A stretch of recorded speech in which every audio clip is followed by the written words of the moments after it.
Hello, I'm Kyle Loxton, joined by Kyle, and you're now listening to the SoulInsights Podcast. Let it rain, be the forecast. C&K coming through with a new broadcast. UK raised at a show on the dog tag. Everything changed, but we always stay on track. Straight face in the place, yeah, I'm on that. Every week a new episode on tap. Same phase, new pace, better contact. Socials, SoulInsights Index, we follow that. Follow that. Follow that. Follow that. Hello. Howdy. What's up?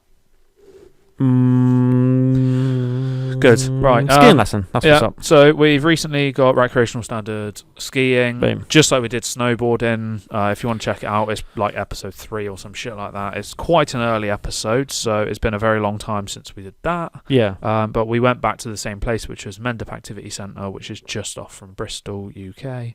And did the skiing course the same as we did the snowboarding course. So we're going to talk about our experience with the skiing course this time. And just say like this is what you might expect, say if you went on slopes or you wanted to ski near where you are, if there's one nearby. Yeah. But again, this is the one from we experienced. It might be different, but it's probably a general like idea of how it'd go, sort of thing. So. We'll go. So kicking off weekly catch up. We completed that. Once again, I didn't play football, but I might have by the time you hear this. The weather's actually like dry. Yeah, exactly. Everything's been called off. The past 4 games have been fucked. Yeah. And I got glasses. That's the only other thing that actually happens. So. Yeah. Other than that, I think I'm most likely pointless week. Getting prepped for our snowboarding holiday. Which is what the next episode will be about, but it will be in probably 2 weeks-ish time from this, and there might be a gap in uploads because we are away. Yeah. When this is out, we're actually going to be sending ourselves, isn't it? Actually, we'll be applying. No, we won't. When this is out, we'll still be at home. We don't go until the Saturday after this comes out. Good. So, yeah. But yeah, other than that. That's weekly catch-up. It's pointless, other than obviously what we're talking about now, or in a bit. So. Yeah. Yeah, other than that, the light again background stuff, but hopefully you said summer will just send it, and it's just exactly. We'll have more to talk about. It's not too bad.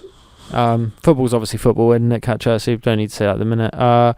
Music recommendation is going on the SI Pod playlist on Spotify. Ian Dior, House on Fire, which came out last week, and it's a cool song. Yeah. So yeah, game, film, TV. TV is The Gentleman, which you know a little bit about this, so I'll just let you say whatever it is. I think it's based off the Gentleman film with by Guy Ritchie. Yeah, directed by that, because I think the program's directed by it as well. So maybe it's a continuation of the film, or it's in the same, like same what world Kingsman kind of thing. did, isn't it? Yeah. Or with the Continental, what John Wick's doing, isn't it? Yeah. Or did they make that? So the same world kind of thing. So it might be quite good if you like The Gentleman. Watch that. I thought it was a film. So hopefully I'll try and watch it. But at the minute I'm watching Breaking Bad. So that'd be my recommendation as well, because I really like it. And I've finally gone on the bandwagon of Breaking Bad. I can see why it's so good. And I quite like it.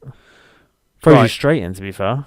Hey? Throws you straight in the action. You know, like some of those programs where it's just like la-di-da for like 7 episodes. Yeah, whereas this one's just send it. It's just like, what the fuck's going on? Exactly. And throws you straight into it. Right, film is Frogman. Which is, I think it's a new film, horror comedy. Loveland, Ohio, home of the Frogman. In the summer of 1999, a 12-year-old named Dallas Kyle captured footage of the mythical creature, but no one believed it was real. 20 years later, Dallas, now an amateur filmmaker struggling to turn his passion into a career, returns to Loveland with friends Amy and Scotty, determined to obtain irrefutable proof that the Frogman exists. But what starts as an innocent documentary soon turns into a Lovecraftian nightmare as Dallas uncovers the horrific secrets hidden beneath Loveland's idyllic surface. Can Frogman read minds? Does he really have a wand? Does Frogman fuck? One thing is certain, the croaks are no hoax. I'm trying to look at a picture of what it looked like. I mean, the cover, if that's the cover to the film, that's well creative, to be fair. Yeah, it's in the frog head, but it's a little frog man. It's really creative. So have a look, Google it. I think it's out. I think it said 8th of March it came out, which was as of filming this. I thought you said as soon as say frogman. I thought it was like an army term, like like the SEALs, like when they, I don't know, I'm not from the army, but just some weird ass shit. That's what I say to that. Right. Is it a budget horror film? I don't know. Oh, Frogman honest. Rotten Tomatoes.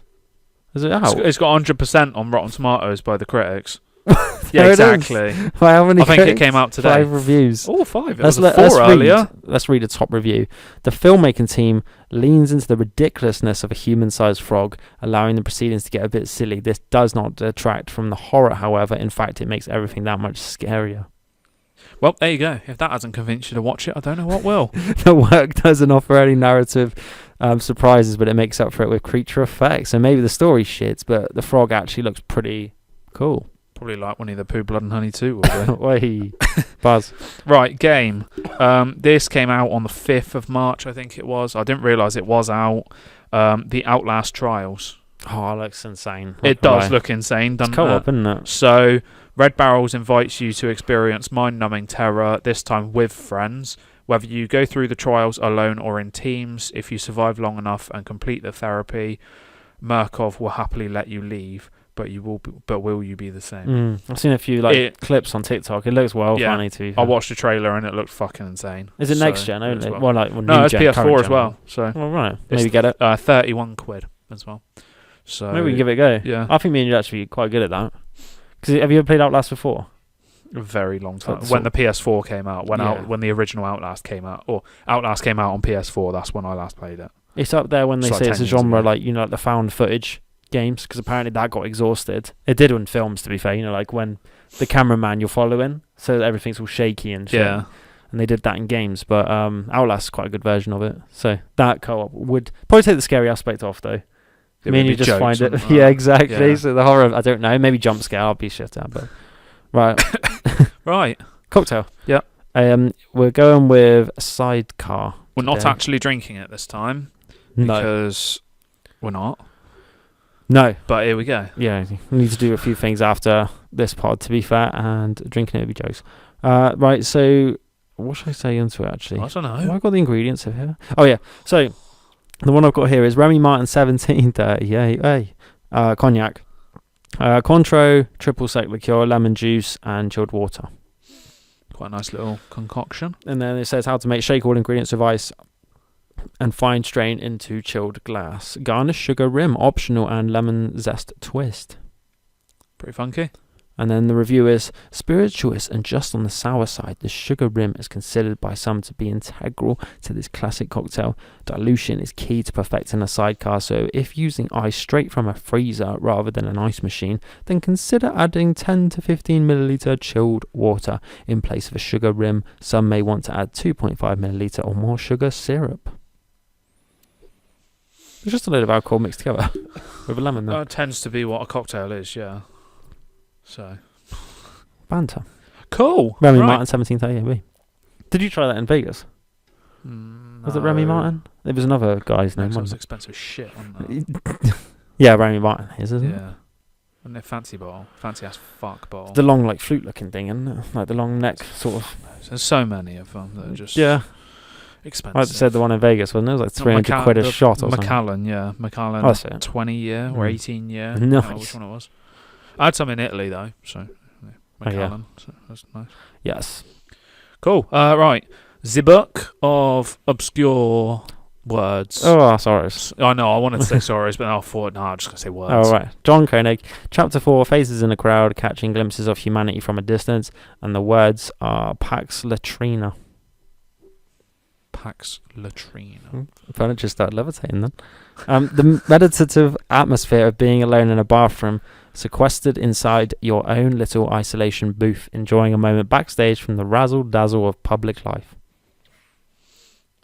So you're just chilling out in a bathroom on your own? Yeah. So that could raise the question. Some relationships where they say, would you just randomly walk in the bathroom if your girlfriend or partner, say, was having a shower and you just walk in and use the bathroom as well? Or would you say the bathroom's your own privacy? I wouldn't do that personally. Depends. Even a housemate. I wouldn't do anything. It depends. Less shower and you need a piss, like real bad. Yeah. I'd wait, to be fair. I wouldn't just walk in. Fuck that, I'll just go in. Nah, if you're having a shit, it's a bit different. Yeah, but that's a bit different. No, but then at the same time, if you're that comfortable with each other, then sound. No, I still respect the privacy, to be fair. which comes on to the point, if you're comfortable with each other and you don't mind it, if you do, then leave. You're still comfortable enough to do it, isn't it? Yeah, know each other, isn't it? No, if you don't want them or they don't want you to be in there when they're in there, or you're in there, then fair enough. Like, it is what it is, isn't it? Like, you don't need to be in there, and then you wait. But if neither of you got a problem with it, then do it if you want. I think it's quite cool. I'd probably relate to that word. But then it's like you go into the bathroom to get away from things. Yeah, you feel quite chill. It's like your own space, isn't it? Just going to sit on the toilet on your phone for like an hour. Yeah. Besides public bathroom, isn't it? Like you did the Spoons toilet, so you feel like you're in your own space in that, don't you? Yeah, and then when you accidentally flood the toilet, you leave. Definitely didn't do that. No. So yeah, there you go. Right. Main topics. Main topic. So we've already said what it is. So learn to ski at Mendip Activity Centre. We could do the ultimate question first: ski or snowboard? Oh, I had that written down. Yeah, well, yeah, obviously it was to ask at some point, so we've just asked it now. Yeah, may as well. Because we've both done the same course, so what did you enjoy more, the course, snowboard or ski? This is just personal. I probably enjoyed the skiing course more because it clicked more. It made more sense in my head. Ooh. It'd be interesting. I would, if I went up to Mendip, I'd rather go skiing than snowboarding because the surface is fucking disgusting. Dry slope is not a good place to learn or do it, really. When it's your only option, obviously yes, or because it's like you can go and do it. It is good still, but snow is so much better, isn't it? Yeah, definitely. So it'd be interesting to go skiing on snow and just see what it'd be like. But snowboarding, I think you can have more jokes with it. So well, yeah, like you said, you could probably depends what happens when we go away, isn't it? You just get skis out. Maybe one day, just do it just with banter, isn't it? Yeah. I feel like you can send yourself on skis quite easier than snowboard. Like, you've got more confidence doing it. I don't think you can stop as easy. What, skis? Yeah. I think it's so much easier to stop on a snowboard. What about you? Snowboard. What, for the courses as well? I just like the idea of snowboarding more. Like, that took my fancy before even considering skiing or snowboarding, to be fair. Just because it's more of a board thing. I just like that sort of vibe. I just think it's a lot more chill. So, snowboarding was invented in like 1960 or something like that, like around then. I can't remember exactly, or 1980. It was one of the other. I was looking at facts earlier about it. And in the early 2000s, or it was called Snurf to start with because it's snow and surf. And then obviously it got changed to snowboarding. And it's what kind of revived skiing in the early 2000s because I think everybody like thinking, oh, snowboarding, like that's cool, let's like give it a go and kind of thing, and then it brought more people back into skiing. Right. So I think that's right. I don't know. I didn't really read it properly, to be honest. I don't understand, like you said, the difference between skiing and snowboarding. Like the PS5 Xbox community, that's what it kind of gives, isn't it? And I like both, to be honest. Like I prefer snowboarding, but I like skiing as well. So I like both of them. I'm not exactly. So I'm not on one side, to be fair. PlayStation, Xbox. I've got both. I'd rather PlayStation, but I'll happily play either. Yeah, exactly. I'm like that with this sport. Yeah, so it's like that with most things, to be honest. You could say like football and rugby, for instance. Like you like if you like both, doing it, but you'd rather do one. Yeah, just playing the sport at the end of the day. Actually, just being active. Like it's just as basic as it gets. Don't you think? I just like the more basic approach to it. Like you're actually getting off your ass and doing something. Like doing something with your existence. Yeah, exactly. You know how easy it is to just sit around and do fuck all, isn't it? Yeah, exactly. But no, I'd say yeah. And then I think when I was actually looking at some snowboards recently, some of them do have that surfboard design to it. Yeah. Which looks quite cool, actually. I imagine it'd be quite hard to have that. Do you reckon? It's a bit weird, like... It looks pretty cool, but I'd have to just go the legit one, look at one. But yeah, they're both pretty safe. They both have their pros and cons, to be fair. Yeah, definitely. You say, like, on a mountain... on the flat part, skis definitely, and the mobility is skiing. Like you could just go around, isn't it? I don't know. If you've got poles, yes, but like the dude said, if you have poles when you're more advanced, usually. Yeah. But I feel like walking on a snowboard was easier. You could get places quicker. Or just take it off and just walk with it. It doesn't take long to strap back in. It's just a bit high maintenance after a while, but when you do it like so many times, it literally strapping back in was the annoying strap part. Strap off. If you were getting your foot back in a ski, it's piss easy, isn't it? Yeah. You just clip it in. You don't have to sit there and buckle it up. I just feel a little awkward, isn't it? It's just a weird posture. Like you're just walking like you've shat yourself. You need a piss all the time. Maybe I'll shat yourself. Oh, we can get into that. Right, so The course thing, as we did with the snowboarding, is like a star thing. So you do try, 1 star, 2 star, 3 star, 4 star. Obviously, it progresses as you go along. The try, the whole thing is to see if you actually want to do it. I think so. Before you get the course, isn't it? We bought the course and then did the try, didn't we? Yeah. We just thought, fuck it, let's just go for it. If it's jokes, it's jokes. Well, I feel like we were going to like it anyway. So like you said, it'd be interesting to see we? if we chose skiing before snowboarding, what the approach to snowboarding would have been like, isn't it? You'd have been leaning forward and it'd been horrendous. Yeah, it'd been the opposite harder, way around. it? Snowboarding would have been awful because you'd have been trying to lean forward all the time.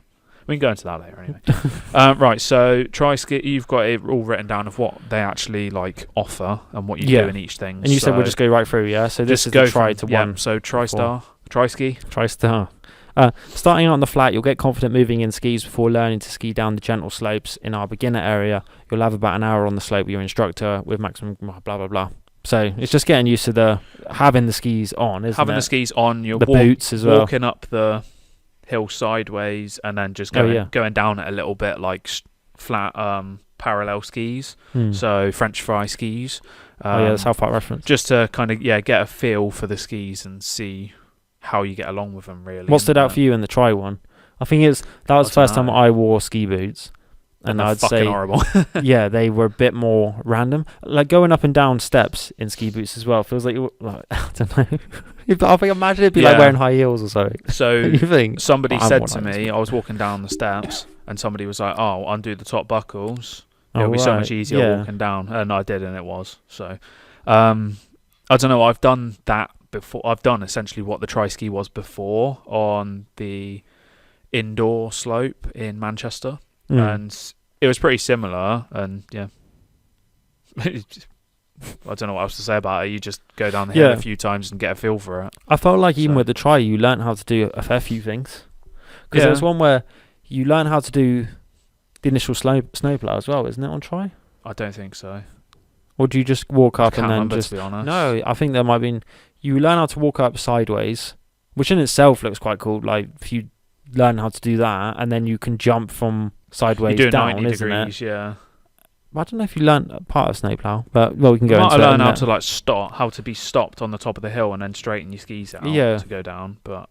And then it goes into 1 star. So if you like that, you'll move out onto the slope and quickly recap the tri-skiing lesson. Whilst getting warmed up, you'll start learning to control your speed on some short, gentle descents of the slope. Once you're safely in control of your speed, your instructor will start introducing you to using the lift to progress further up the slope and begin initiating turns. So already 1 star, you're turning. Although it's begin to initiate, so you know how to kind of to do the movement. Yeah. So you go into the snowplow, which is pizza. Yeah. If you're French fry when you sponsor once you've pizza, got that, you're gonna have a bad time. Shout out South Park. Well, I think once you've got the snowplow kind of mastered, you're fine to be fair. You think? Like, you know how to safely go down a slope if you know how to do that. I do feel like you get to the end of the 1 star and you've not necessarily got full hang of the snowplow. No. It's not until the 2 star when you it gets a bit better because obviously you've done it a bit more. So yeah, it's literally going down the hill from a little bit higher using the snowplow, and you just stay in the snowplow the whole way down, and then obviously using the lift to get up to the little first bump in the hill, wasn't it? Yeah. So it's maybe 10 meter length maybe for the downhill bit. Yeah, and like say it's your first time using a little ski lift as well. Because even that in itself would be a new experience for people, isn't it? Which we've used the ski lift for the snowboard, so we kind of had a gist of it. It's just obviously learning the different ways. Yeah, and you say it's not as awkward in skis. That was fucking easy. You just sit on it and just don't sit on it because you're not supposed to sit, but you just... Well, it drags you up anyway. You let it go into your ass cheeks and drag you up. Yeah, fair enough. Yeah. Right, 2 star. You'll move out onto the slope and quickly recap the 1 star lesson whilst getting warmed up. This lesson will focus on controlling your turns in both directions, controlling speed whilst turning, and introducing edge control. So basically, you go down in the snowplow and turn off to the right, say. They tell you how to do that. And then you can reset yourself, go down a little bit more and turn off to the left. Rather than link it, you turn one way, stop, then try and turn with the other leg as well. And I'm pretty sure in that one was the one where they were trying to get us to go around the cones, wasn't it? So it was essentially linking your turns, to a certain extent where they try and make you go around these little cones, which was quite jokes. What was quite cool with the lessons is they gave you tasters for the next star up anyway, like, oh, this is what to expect, so you can give it a go in this one, isn't it? If you're confident enough, they kind of advance you. I felt like at an alright pace. I felt like I was quite beneficial with the warm-ups at the start, isn't it? So I wouldn't be like the sort of person that could just walk into it and bring your A game straight away. I need a little bit of a warm-up. Be like a football match. It'd probably take me like good 10-15 minutes to actually get into the game. Like, obviously trash, like David Luiz sort of form. I always felt like 1 minute he's decent and the next minute he could be like the worst player on the pitch. I mean, every footballer's like that, to be fair. So yeah, that's basically what that was, wasn't it? Just kind of turning. Enough, I felt like I could turn easier on one foot as well, because I think being left-footed on a snowboard first, I felt like turning left was a lot easier initially. Eventually it just you get it both ways anyway, I think. Yeah. And then it goes, move out onto the slope and quickly recap the 2-star lesson whilst getting warmed up. This lesson will focus on linking turns and progressing further up the slope. You'll really start to nail these skills and be skiing from the top of the main slope. Yeah, which is quite daunting at the first sight, really, isn't it? Especially when you're obviously on something new. Yeah. But it is just turn to the right, and then without stopping, you have to then turn back to the left. And you have to be able to do it very controlled, really, don't you? And you have to traverse across the entire width of the slope. Yeah. And I always feel like it gives off the illusion where, I mean, sometimes it's probably easier said than done, but like the slope looks steeper looking up at it when you're actually on it. And when you're coming down it, it's usually fine. Yeah, so it looks daunting. Say if you're stood where that bar is at the bottom, say if you're just looking up a normal slope, you're like, that looks well steep. But by the time you're actually going down it, it's like, what? That's what we just came down. You know, like at snowbombing, when we were just sat there, we're like, we just came down now. What the hell? That looks mental. Like, we stood. So yeah, so far so good, isn't it? I think they said after this, the 3-star lesson, you're ready to ski, isn't it? They said you've done basically all that you've needed to learn for the basics of skiing. And then the 4-star is, once you're confident in linking your turns, you'll continue to develop your skills and practice skiing the whole slope over varied terrain using the big lift and skiing the entire slope. And dropping in over little jumps and some massive fucking drop. But I think the main thing for that lesson was, say if you took a group of you, isn't it, you knew how to create your own route safely, and you can have people follow you and you can like swerve in and out of people. So it was kind of like a little orienteering thing, wasn't it? Yeah. One person. So it was only 3 of us on the lesson, which was actually quite nice. Yeah. And quite a slope as well. One person goes in front and then the other 2 would follow that person, whichever route they take down the hill, and then you get to the bottom and then go back up and then you swap around and that kind of thing. Basically showing that you're in control of what you're doing.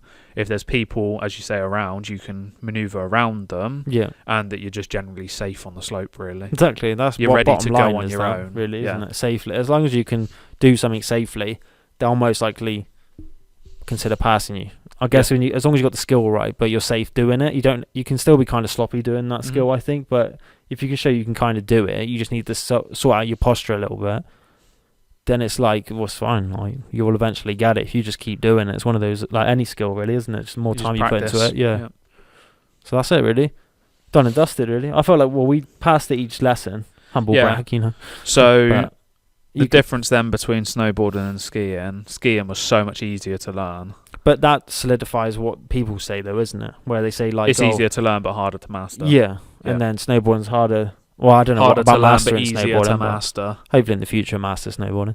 But like you say, it's hard to learn, easy to master, and then skiing's easier to learn and then harder to master.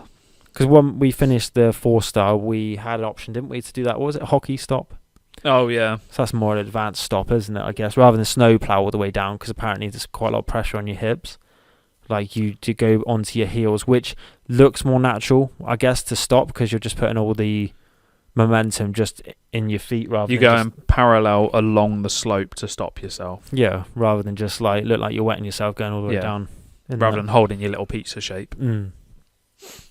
Obviously, we had to redo a few of the snowboarding lessons anyway, didn't we? Did we have to do a couple?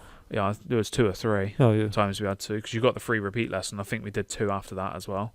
But then obviously it just helps you get a better idea for it, doesn't it? Whereas this one, obviously, we passed first time on every lesson, and I think it was, as soon as you get it, it was easy. Yeah. It's the whole leaning forward thing. Haven't done snowboarding where you're supposed to lean back. Yeah. For a fair chunk of it, at least. You're on your heels quite a lot, aren't you? It was a bit more difficult for us to kind of get the grips with being on the balls of your feet constantly instead. Even when you said we got called out saying like, "Oh, are you snowboarders?" Isn't it? Because the way how our posture was, like to slow down, you'd go on your heels, wouldn't you, to do it? But on skis, you do that. But you're using like the back part of your skis, so you just lift it up, and you're obviously gathering speed doing that rather than leaning forward, which you wouldn't do, to be honest. Yeah.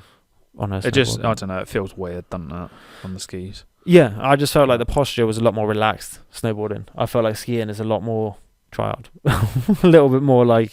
But once you master it, you probably look normal doing it, isn't it? It's just when you're learning, I think you look a little bit more goofy. But it comes with time, and you like look cool when you're actually good at it. Too far. Yeah, exactly. You got to go through the ick phases, isn't it? Of looking like some sort of penguin. Fuck's sake. We've pretty much answered all my questions, to be honest.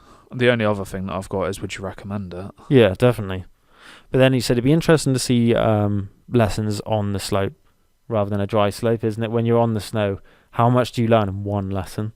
Like, how much can they just boot camp you through? But then I'd imagine there'd be a lot more people. A lot more expensive. In your class. Yeah. And it would be a lot more expensive. The most we had on one was, I think, 6. Maximum's 8 maybe anyway. 7 on the tri-ski. Yeah. And then we ended up with, obviously, I think we had 5 on the 2-star, which was helpful because I feel like that's where you learnt the main chunk of it, with the whole coming down the hill and you plough and turn and starting to turn. And then linking the turns was a bit easier. I think there was about 6 of us. And then obviously 3 of us on the last lesson, which was ideal because if there was 6 of us or 8 of us on that lesson, then I think it would have been a bit of a nightmare. It's only because of that, because you have less goes on the slope, I would say. Yeah, it doesn't help. The only problem for me would be, the same with surfing, was there's other people around you and you're learning, so I wouldn't feel like I was confident enough to get out the way of people that might not necessarily, they're learning as well, so their whereabouts might be the same as yours, where they might not necessarily know what's going on, isn't it? So they might just go out in front of you and like, oh, I might just go into you because I don't particularly know myself yet. I can't figure it out, So your confidence gets knocked a little bit because you're always wary about people doing it, isn't it? And then you obviously got the sweats that come down and fly past you, which that one dude, fucking hell. Yeah, but they're good enough to weave around you, but obviously if you looked at it through their eyes, it's kind of like, all the learners, but if it's a small slope, like when you're in the mountains, it's kind of like you got a lot of space to do it. Like, it's quite good how they do it, to be fair, like the colour runs where like the red and the black is like people know what they're doing on those slopes. You'd like to think they should know, unless it's festival vibes, and then it's a bit different. Anyone does anything, but it's like, people could weave out of each other, whereas obviously if you choose to do like blue and green, you just got to be wary that there might be like kids people that in front don't of know you what or they're something. doing. So as long as you just do it safely, you're fine, I think. But it's a test. Exactly. Whether we get skis and just fucking send it and see what happens. Who cares about everything else? Yeah. Well, I'd say I'm mainly just focused on snowboarding now, but it was cool to have skiing. If someone gave you a pair of skis, you could what to do. Yeah. Or get, like what you said, those things that clip onto your snowboard boots, isn't it? And you can attach skis. That's well cool idea. Or get boots that just fit both. Yeah, that'd be cool. And then just have some poles like in your backpack or something. Yeah, that'd be cool. So yeah, ideal. That's it. I was learning to ski. Yeah. Would you recommend learning to ski? You just asked me. Yeah, it's cool to do. So it's an experience, and it's, as we said, something to do. So, another skill in the bag. Exactly. CV looking cool. Let's do fact and joke because they're about skiing. Okay. So I may as well add them in now. Right, fact. So before 1908, if you wanted to get to the top of the mountain, then you had to hike there. Germany created the ski toe in their Black Forest in 1908, and it's still in use today. However, there have been many advancements in technology, dozens of uplift methods, including helicopters. So obviously you've got like normal ski lifts, you've got the pulley ones. Yeah. You've got the conveyor belts that go up, and then fucking sweaty stuff like helicopters and shit like that. There's one resort in Japan, have you seen, where it's a single chairlift? It comes around and it's just one little chair just chilling. It looks well cool. Like you're just going up on your own then, so you haven't got that weird little small talk with other people that sat on your chairlift. That's just like having the drag lift, isn't it? Because you're on your own on that. I've seen a drag. I quite like it. I've seen a drag lift as well, where is like a 6-seat drag lift. And it looked fucking jokes because you think one person gets on it a bit late and the whole thing spins. So nah. I mean, I think people get a view like their own space as well. We only sat with some randomers, didn't we, on our chairlift sometimes? Yeah, but usually there's 6 seats on them usually, and we never had 6 seats for. I think we had 4 most. Yeah. So we got called crazy, didn't we, because we were British abroad. We get a bad reputation. Right. Football is good. Don't get addicted to skiing. It's a slippery slope. Hey, it's always downhill from there, isn't it? I'm worried you won't like this skiing joke. It's going downhill fast. For God's sake, you knew it was going to be one of them. I got into a fight trying to get on the ski lift. It was an uphill battle. Thank you. I'm here all week. God's sake. I've actually got a lyric linked to skiing as well. I don't know what it was, but I say, testing the talent, but I'm up for the challenge, like a black diamond ski run. Pretty nifty little lyric, isn't that? I'm trying to think what was after it. I was trying to think that. But I said, oh, there we go. Yeah, got me feeling fired up, so I'll send myself with one more fireball shot as well, because relatable lyrics, you know what I mean? Exactly. I got one lyric where it goes, every day and night on rotation, take flight, same vibe, new locations. I'm out my skull, what's this sensation? I will indulge in my temptations. Testing the talent, but I'm up for the challenge, like a black diamond ski run. Got me feeling fired up, so I'll send myself with one more fireball shot. And then 2, 3, 4, 5, eyes wide shut. I'm enjoying my life. Is it a rave or a mosh pit? All I know is I'm feeling alright. It's one of my new dance tunes coming out. Don't know when we'll do it, but banter. Had to do a ski reference. Okay. And the fireball, isn't it? Fireball, yeah. I'll literally, I'll just like spam all the fireball accounts. I'll look at their skinny sponsors video. We go out and just sink fireball, snowboarding. Classic combination. Yeah, warms you right up. Exactly. Yeah. Right. You only need a few 700, don't you? Yeah, you only need a few. Yeah. Right, new music. New music, you said it was a bit dead, wasn't it? Banter music. But, no, things we've bothered checking out, I guess. So, Sticky Fingers, the bootleg tapes, straight bass names. Caress Your Soul, Ramirez, From the Gutter to the Grave, and then singles Mike, P Street, Too Close to Touch, Bad Omens, Novocaine, The Plot in You, Don't Look Away, Harper, Black Cube of Saturn, Call Me Stevie Ray, News to Me, D4VD, My House Is Not a Home, Lil Peep, Hate Me, and then 4Bats Drake, Act 2, Data 8 remix. Sock. Album of the week, project of the week for you? I didn't check it. Good. Probably Sticky Fingers. I think it's older songs because that's one I bothered. But what about you? Ransom and Harry Fraud, Lavish Misery. Is that new? So that was a new one as well. Oh, right. So It's just something you decided to slap for the week. Oh no! So when I say album and single, it is from the new music. It has music. to be a new release. Yeah. Yeah. Okay. And then single of the week, Harper. Yeah, I put Harper. Black Cube of Saturn. Yeah. Cool. But Call Me Stevie Ray is cool as well. I'm looking forward to possibly the Plot and Use album, but there's a couple of things like that. At the minute, there's a few bands that are releasing singles that look like they're going to go into an album. You know, like what Sampra's doing. Yeah. So a lot of people in that vibe at the minute. Cool. But what's something that's coming out that you're looking forward to? Germs. That's next week, is it? Death. Death.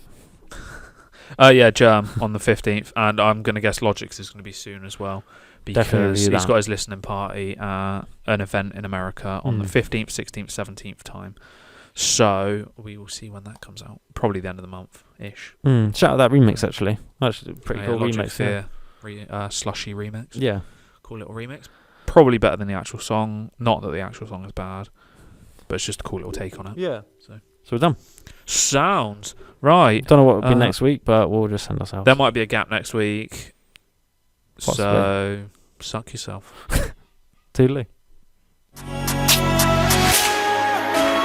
Thank you for listening to another episode. You can find us on all streaming platforms under the SoulInsights Podcast. Please leave us a rating and review. Check out our socials, CSI Index, TikTok and Instagram, the SoulInsights Index, YouTube, SoulInsights.